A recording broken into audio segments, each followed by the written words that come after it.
রে কামলা গেলাম। ঠিক আছে তাড়াতাড়ি আইসো। হিল কটা দাঁড় করাবেন কেন? হিলন আসেন বসেন। আসেন হিল কটা নিয়ে আসেন।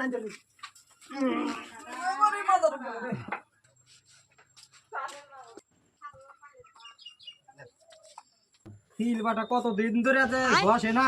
আরে বারো না, গান। ওই মনসে বারবার কই দিন পারে দাঁড় করা দেয় না তো। খালি কাম কাম নিয়ে থাকে। হিল বাটা কিন্তু পেলেন, এটা কিন্তু টাকা বেশি লাগবে। আশা করে না দেখো।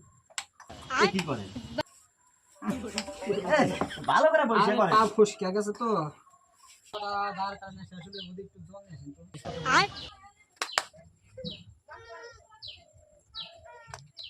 বদি জলটা তো সেই স্বাদ লাগলো। এই, কে রে? এটা কে রে? কে রে? তোর মুখ সাফা কবে যাবো? হ্যাঁ? রে বাবা রে।